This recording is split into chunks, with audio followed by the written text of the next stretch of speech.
or The Unexpected Virtue of Ignorance, won Best Picture in 2014, and that's why I'm reviewing it. I previously just reviewed 2013's 12 Years a Slave, which won Best Picture in that year. So next up, of course, is Birdman, which won Best Picture in 2014.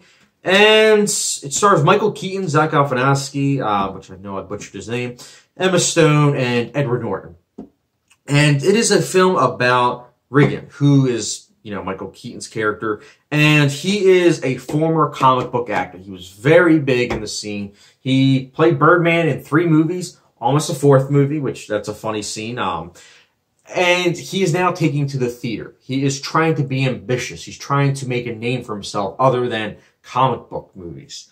And he is directing, writing, lead actor in this adaptation of Raymond Carver. But the thing is, he needs a supporting actor because one of the people gets injured, and so he has to try and replace them. And they're going for, obviously, Edward Norton's character. And that is just skimming the surface of what this film is. This is a film all about the experience of what it is to be in the theater, what art means, you know, the analysis of what it means to be a critic of both theater, film, TV shows, just everything.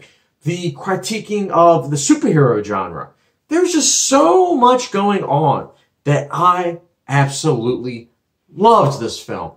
I fell in love with this film for the very first time I saw it. I've seen it many times, probably a dozen times at this point now, and it's only been out 4 years now. It's a great movie. I absolutely love Birdman. There is so much to love about this film from a critical perspective. For one, obviously, you've probably heard the stories about the cinematography, how they tried to make it all look like it was one take.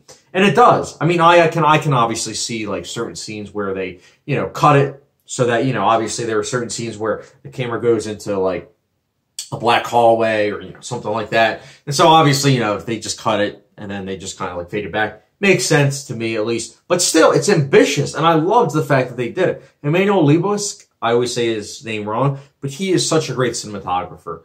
Loved every minute of it. The directing is also top notch. The acting, though, is incredible. I don't know what performance was my favorite because these actors are all given so much to chew on that it is incredible. Because you have to understand, these actors are playing a part within another part because they're incredible. I don't know. I think Edward Norton might be my favorite part, but I don't know because Michael Keaton also was incredible. All these actors, even the little ones. I mean, you have Amy Ryan in this film, and she's great in it too.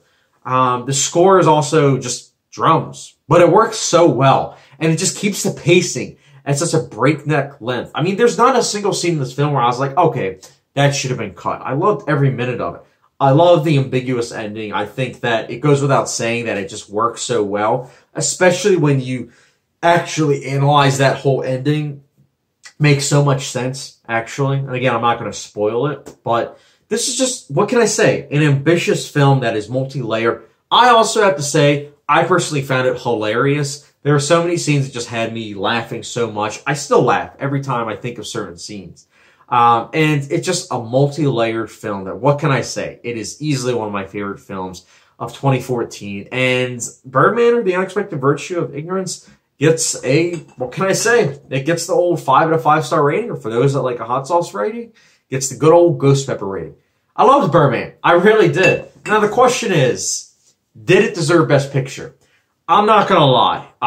When this came out in 2014, and, you know, obviously the Oscars were early 2015, I was kind of upset that it won Best Picture over Boyhood.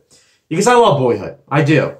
But over the years, I have to say that I've seen Birdman many more times than Boyhood. I love Boyhood. I love Birdman. I also love Grand Budapest Hotel, Nightcrawler.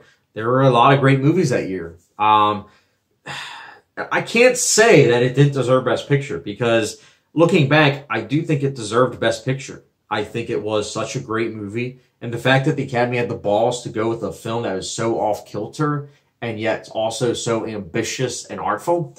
What can I say? Birdman, The Unexpected Virtue of Ignorance, it's a great movie. I mean, I can understand why some people might not like it, but for me, it's a great movie. It really is, and definitely one of my favorites. So, guys, Birdman, The Unexpected Virtue of Ignorance.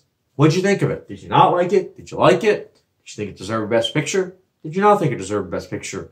Let me know your thoughts in the comment section down below. And as always, don't forget the subscription, notification bell, and I'll